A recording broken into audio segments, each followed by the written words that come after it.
Today on Here for the Right Reasons, we caught up with Dean Unglert and Kayla Miller-Keys. Joe is doing the same sort of thing that I did, and so maybe I'm not saying anything, like he's not going to like dump her on her birthday or come back or anything like that dramatically. But Joe is taking the right approach to Paradise because like he's been there before, he's had success down there before. Plus, Bachelor Nation takes sides in the Natasha, Brendan, and Pieper love triangle. And we're breaking down everything you need to know about this week's Bachelor in Paradise. We've got that plus so much more on today's Here for the Right Reasons. Hey guys, Christina Garibaldi here with Us Weekly senior editor Sarah Heron. Sarah, wow, we've got a lot to unpack. I truly have not been so entertained by 4 hours of television in a while. I'm so happy we're moving to the one night a week next week, but this was worth it. 4 hours of just everyone blowing up on the beach. Seriously, it was absolutely amazing. It was actually the first time ever that I was enjoying 4 hours of The Bachelor. Usually I'm like, oh my God, this is way too much, but I thoroughly enjoyed it. But before we break down everything you need to know about this week's episodes, you sat down with Dean and Kaylin to get their thoughts on the season. Take a look. Thoughts on favorite couples? What's going on the beach? Anything standing out to you? Favorite couples? I really liked Ivan and Jasenia, but we were watching right now, and I don't think they're still together. I like Joe. I like Joe and Serena.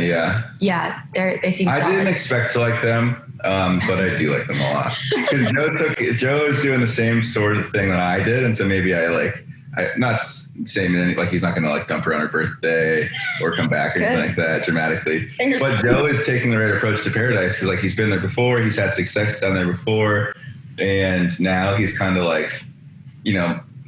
for lack of a better word, moping around and being his own butt of his own joke. And it's working out for him because Serena is amazing, it seems like, from what we've seen of her on TV. And Joe is just kind of letting it all happen, which is great.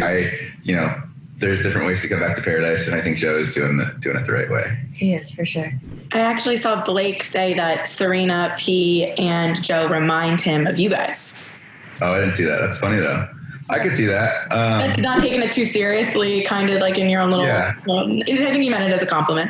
Yeah, I would hope so. But no, I agree with you. They're definitely having a little bit more lighthearted humor approach to it than the rest of them. It's so dramatic this season. The one that we're watching just now, Wells walked in and he's like, "This is the second rose ceremony," and both of us looked at each other and we're like, "We're only on the second rose ceremony? That's crazy." But it's been entertaining. It's always fun to watch the show because it's I know where that area is, or I know some of these people. So we just got to the point where Becca Thomas came in. So we're excited to see what kind of drama she stirs up while she's down there. Yes, I think we need more leads to decide to go to Paradise. I think that's the key. I would love that. It's fun. Who else could come down? Peter could come down. Peter's made for Paradise. Yeah, he was. But no, it's going to be exciting to see how it all unfolds. And especially for us, because there's a lot of new people in Bachelor Nation, right? But some of the oldies like Joe and Becca and we see previews for Tia and Kendall coming down, and that's when I get excited because I'm like, oh, cool! I actually know these people rather than just having seen them on TV. So it's I'm more invested in their love stories and Demi, of course. Yes. It's fun to watch them and be snarky about it. Fair. I think there's always going to be that element of what happened before the show situation. I mean, if you had to give a piece of advice to people who do stuff before the show, do you go in super honest about it? Do you just stay home? Do you play dumb? What is the best way to navigate the Paradise drama? That's a really good question. I think Kaylin is probably more advice. Stay home or just be honest. I don't think you necessarily have to stay home. Just be upfront about what happened. Yeah, I think being upfront is important too. It's funny because Wells and I are pretty good friends, and he was sharing his little inside scoop on the season, and he kept saying it's the most dramatic season of Paradise he's ever been a part of, which they say every year. I understand that, but there's a couple specific dramatic events that he's referred to that haven't even happened yet, and so I'm how is the season so dramatic already? And the most dramatic things, according to a guy on the ground, haven't even happened yet. So that's kind of what I'm looking forward to. I kind of love them as a couple. Still going strong. We got to give them props, right? I think everyone was surprised, even maybe them, that they are happier than ever and still watching the show and probably just like can't believe it's been 2 years since they were on the beach. 2 years since he broke up with her on her birthday, came back and swept her off her feet, and the rest is history. History. Yes. All right. Well, let's get into last night's episode. First up, our Bachelor buzzwords. What were your words last night that best summed up this episode? I mean, followers would be the obvious choice, and I know we'll get into that. So I'm going with just Paradise Plan. I feel like there's just so much strategy. It's like this is a sport all of a sudden, and I know this has always been an element, and I was expecting it to be crazy because of the pandemic, because these people get thirstier and thirstier. But I feel like, I mean, one, Pieper and Brendan, terrible Paradise Plan. And also just everybody has one, I guess. Like, I need to know, like, they keep talking about these lists, and is it like a formal? Does anyone make a PowerPoint? Like, well, these plans are wild to me. These plans are wild. Mine was fraud because, clearly Brendan and Pieper, like you said, had this plan, and Chris had some, I don't even know what his plan was. It was just really bizarre. But these people had relationships before they came on the show. That's not the point of the show. But at least like now they're calling people out on it, like being like, you just want to get followers. You just want that, what is it? The Diff Eyewear sponsored brand partnership. Like you are just, that is what you're here for. You're not here for the right reason. So at least people are calling them out on it. But like you said, these plans are kind of blowing up in people's faces, and I'm all here for that. Yeah. I mean, it's one thing to have met before, the stagecoach of it all. This is like the San Diego, whatever, happened in San Diego. I get it. I know the DMs, like we can't avoid that now. But I mean, clearly Brendan and Pieper, full on relationship. There for followers. Like I just have to think they didn't think that conversation was going to air because it's breaking the fourth wall so much. Like I don't know what was going through their mind. They know they're being recorded, and they just came off like mean. So mean. And like he was like, Natasha was annoying me. Like I felt so bad for her. Like she was annoying me, and he basically used her just to stay on until Pieper walked through the door. And they said that. Like that is so messed up. The fact that he even admitted to it. He admitted to it, but then to her face he's just like gaslighting her. I mean, you can say what you want about Greg, but the gaslighter in Bachelor Nation is Brendan, because he was literally telling her that they were just friends the whole time, and that he told her that, and she was like, what are you talking about? The selective hearing? Like that was just such an move. I'm sorry. It really was. And it's so funny because like people loved Brendan on Tayshia's and Claire's season, and he got so far, and he was the one that kind of removed himself from he did remove himself from the situation. I would love to know what Tayshia has to think about this. I know that she posted on her Instagram stories that she was watching, and oh my God, but like, who are these people that you could do something like that to somebody and admit to it and think it's funny?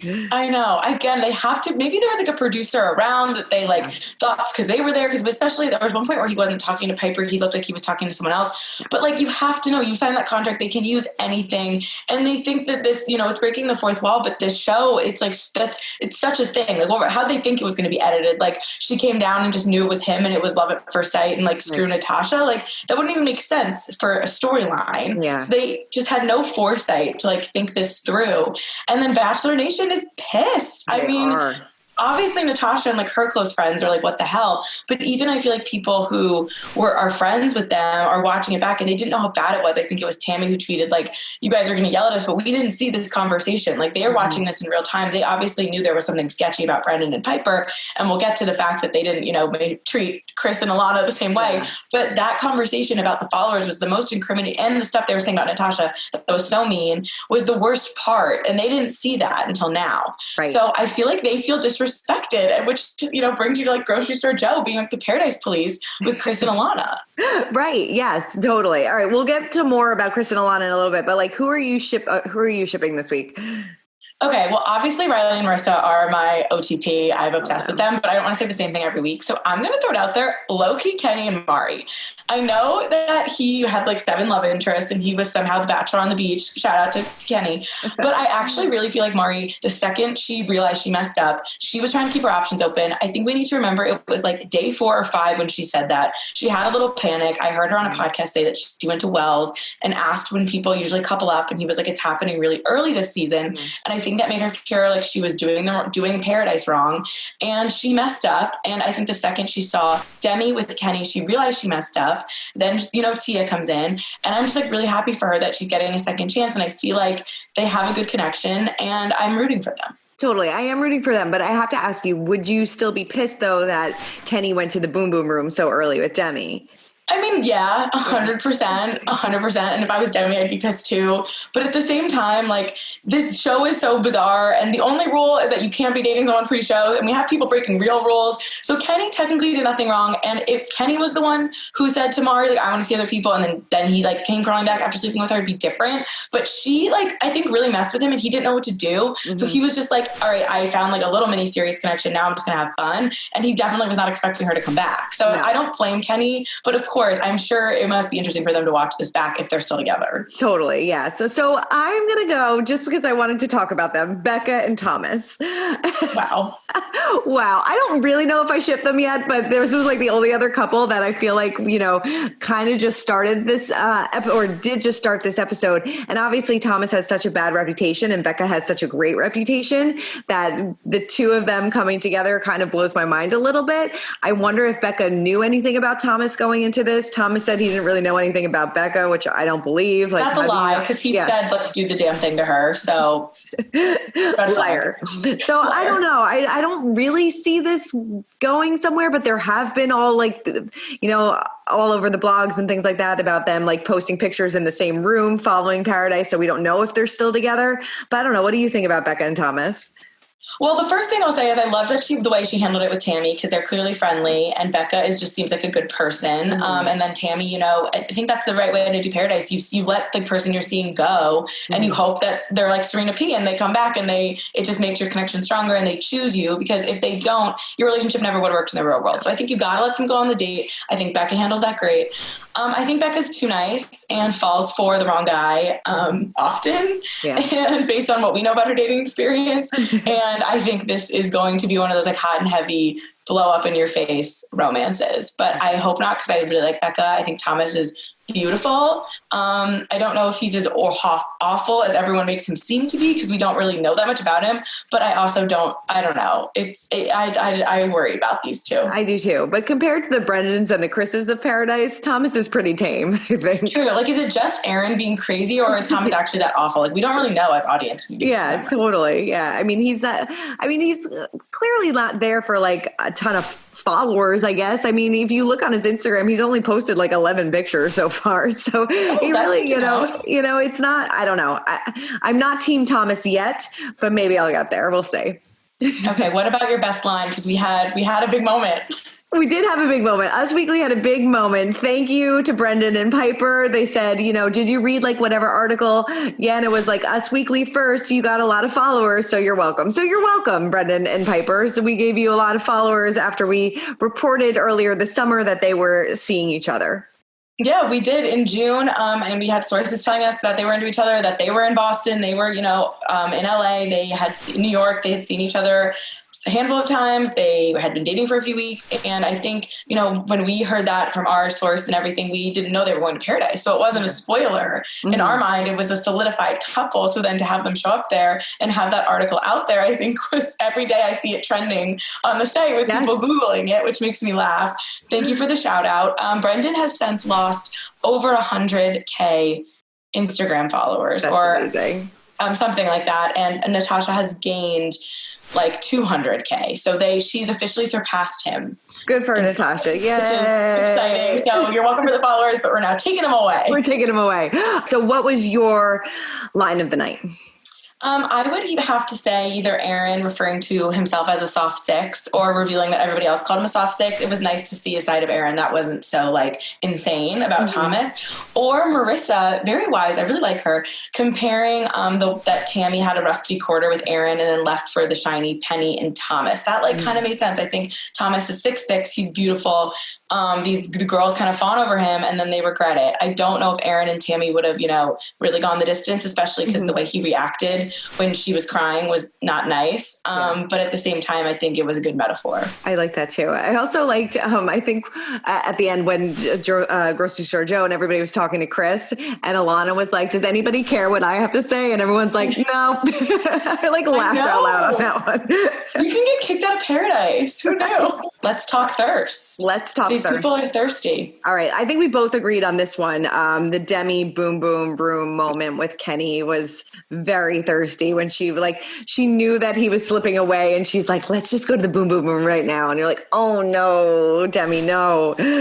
It was cringe. It was thirsty. I mean, I get it. Their sexual connection is what she was leading with, but it felt a little desperate. And I know they'd already been to the boom boom room and I'm not shaming them or anything, but I think that the way she did it and even his face, he was like, what are you doing? I think, he didn't take her seriously as a potential love match. And I don't know if she did or if she just wanted to stay. It was thirsty and kind of uncomfortable, but also, of course, I know we've already talked about it, but the Brendan Pieper follower count. I mean, I don't know if there's anything that's ever happened that's been so thirsty on this freaking show. Never, ever. And even Piper had a good reputation on, Matt's season too. I feel like everybody really liked her, but I don't know. I wonder if this is if they're even still together, if they can still be together after this. I don't know. It just seems doomed to me. Somebody flagged to me that Brendan took out the email in his bio and that for partnerships and stuff. And I don't know if that's one because it was probably getting harassed with comments or if he's not doing sponsorships right now because he's obviously gonna get called out for the thirst. But it's going to be really interesting to see. Bachelor Nation is pretty forgiving usually because we just move on to the next, not forgiving necessarily, but whatever we're mad at next. So maybe they could make this work, but I feel for a while they're going to get a lot of shade on the comments of their Instagram. Totally.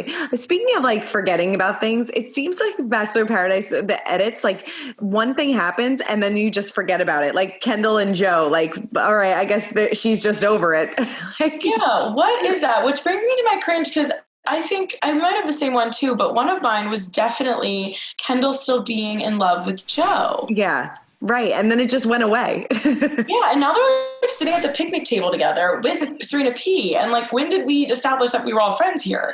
Right. It just seems we jump from thing to thing to thing and we never get, I mean, I'm sure probably it'll come back around. I think based on the trailer for next week's episode, it does, but it just seems we just forget about things and then everyone's just one big happy family. And I just feel I'm really confused about Kendall. I want to know more from her side of why she went to Paradise. Did she find out Joe was going and panic and decide I don't know if I want him to move on? Is it because did she want to go because she knew they were going to talk about her and she wanted to maybe have her side on the story if she knew Joe was going? Was she not told Joe was going? Something tells me that can't be true. I feel it was fueled by knowing Joe was going, and it just felt these were conversations that they should have and could have had a long time ago. And I felt bad for Joe that she was kind of bringing all this stuff up, but at the same time I felt bad for Kendall because she was clearly emotional, and it just made me uncomfortable. Yeah, no. And it seems Joe is kind of over it based on their conversations. And he even kind of called her out a little bit. And he's like, that's not how our breakup happened. You're missing a whole big chunk of things. And, it wasn't just because you didn't want to move. You never wanted to try the move. So it's why are you coming back if you're not even going to change your stance? If you're not planning on moving or doing it, if nothing's changed, why are you trying to get back together with him? I know. I loved his line that it was I know you said you'd never move for a guy, but at that point I wasn't just a guy. And I totally get that. And I understand Kendall. I totally get that state of mind too. If she, why should she have to be the one to compromise? But he did move to LA.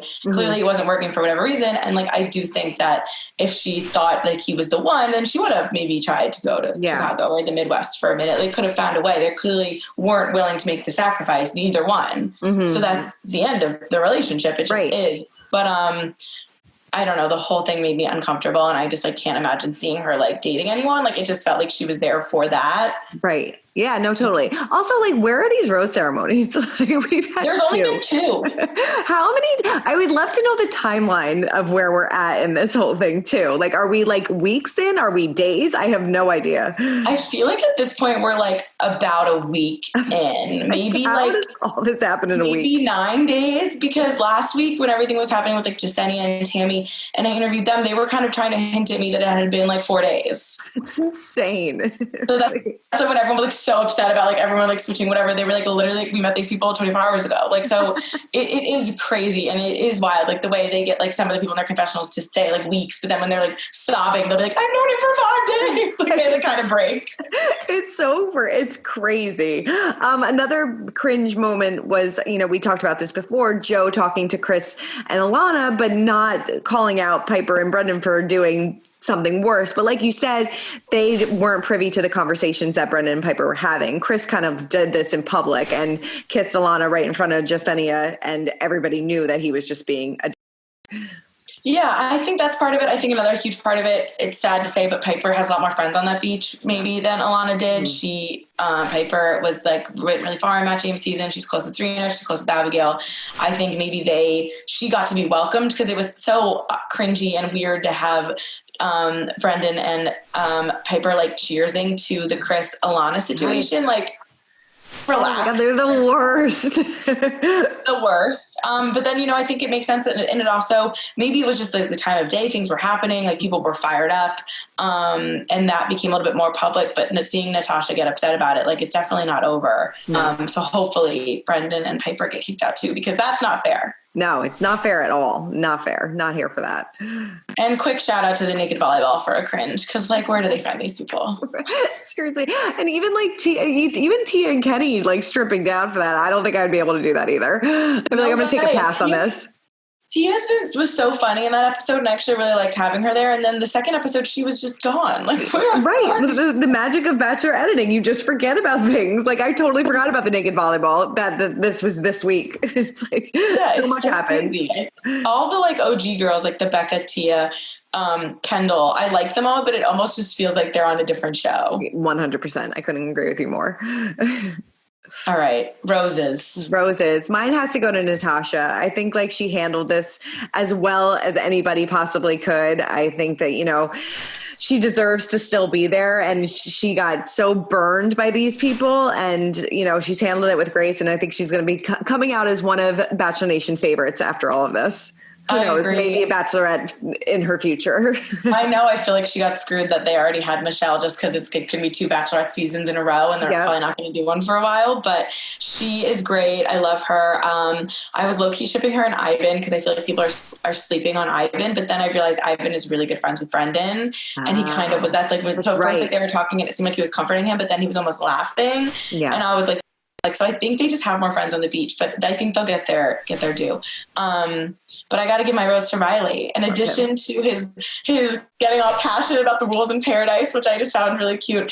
I mean, Marissa had that weird meltdown, worried about what he was going to do at the party, and then they show him at the party, and he like won't even touch Becca in the Congo line. Like he is just such a good guy. He is what you call a gentleman. He really is. Yes. He was like, you know, he is pure class. Seems to treat his women with respect, but also another storyline that was never wrapped up. We never saw like Riley come back to Marissa and be like, I didn't do anything. Like, I mean, that we saw that, but like, it's just so funny. But he's wonderful. I really do like Riley a lot. Yes. All right. Who are we sending home? I mean, I know they left, but I just had Chris and Elena because and honestly, like anyone who showed up like at that party, like I hate to say it, and I'm sure, you know, like McKenna, who didn't even get to come, Chelsea and Aaliyah. They were so confusing that they did an Aaliyah and an Alana, whatever. That's just like never going to work. Like getting to crash the party and stay. It's just kind of like a lame, weird thing. And it's hard enough to come in now on the beach, but I feel like that party, like the whole thing was just like not it for me. So any of those girls can go. Any of those girls can go. And of course, mine's Brendan and Pieper. Like you have outstayed your welcome. Nobody wants to see you here anymore. Pack your bags and go. And like, just like their social media activity, like Brendan posting like here for the wrong reasons, and Pieper posting like the rumors TikTok to Liz that like all the rumors are true, and then trying to say it's a TV show and like it's edited. Like she didn't take any responsibility. Like I get it, no one should be getting death threats or anything crazy over the show, but you literally used Natasha. It's not even about the fact that you're like mocking the whole show and trying to get followers and whatever. That's a whole other issue. Not that serious, but like cringy. But Natasha, like, you used her and you made fun of her and you said she had no prospects and you laughed in her face. That's like not nice. So that you can't blame editing for that. Right. You're just being like mean girls and bullies. Like that's just not, nobody wants to see that. It's just not nice. And that girl literally did nothing wrong. She was just trying to make a connection and she thought that she was getting in a relationship with somebody that she really liked. I feel really bad for her. So this is the end of Brendan and Pieper. Sorry, guys. I hope so. Well, that's it for this week's episode of Here for the Right Reason. Sarah, who do you have on the podcast this week? Oh, we've got Blake Horstman coming in to break it all down. You know, he's going to have some hot takes. Coming in hot. I cannot wait for that one. All right. Well, make sure to check back every Wednesday on Us Weekly's YouTube channel for Here for the Right Reasons. Let us know what you thought about this week's episode in the comments and keep subscribing. And we will see you guys next week. Bye. Bye.